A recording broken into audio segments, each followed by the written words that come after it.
There's no feeling more intense than starting over.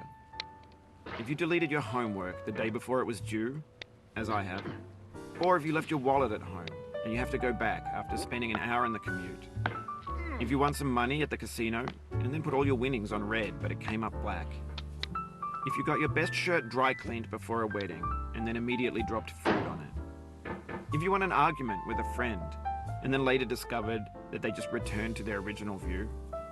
Starting over is harder than starting up. If you're not ready for that, like if you've already had a bad day, then what you're about to go through might be too much. Feel free to go away and come back. I'll be here.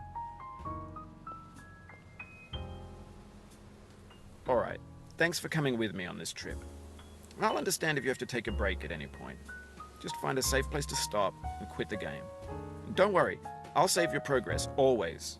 Even your mistakes. This game is a homage to a free game that came out in 2002, titled Sexy Hiking. The author of that game was Jazzo, a mysterious Czech designer who was known at the time as the father of B games. And B games are rough assemblages of found objects.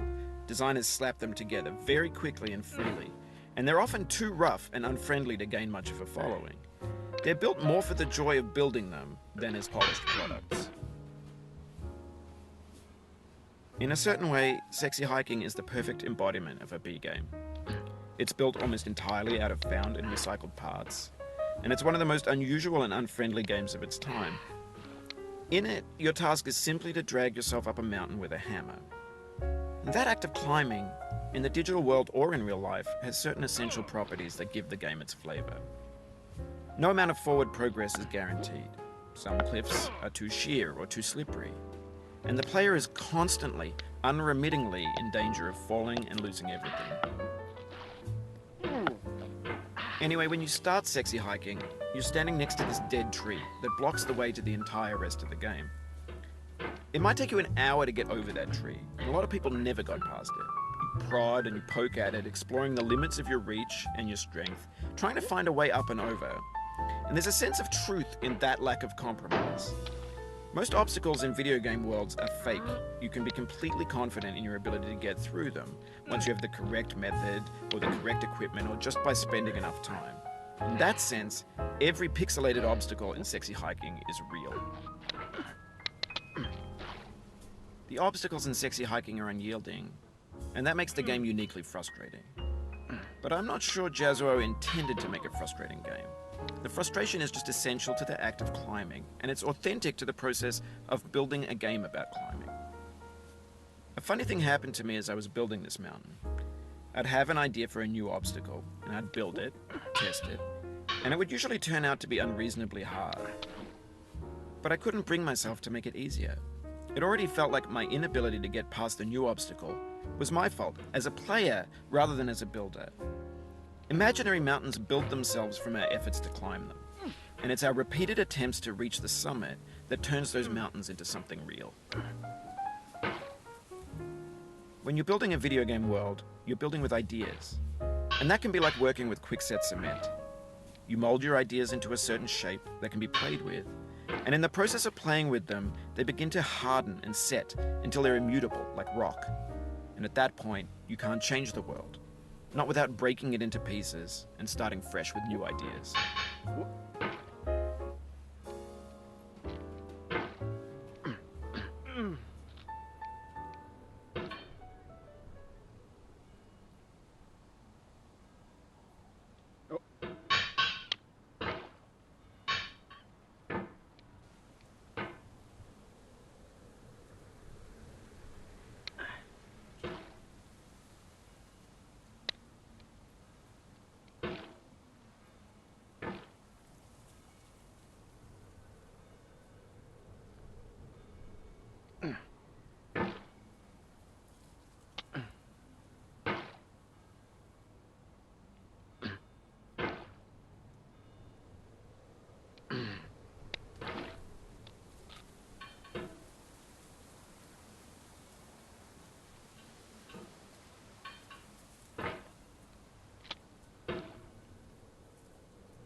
You've done this part before. You know it's possible. Just do what you did the first time.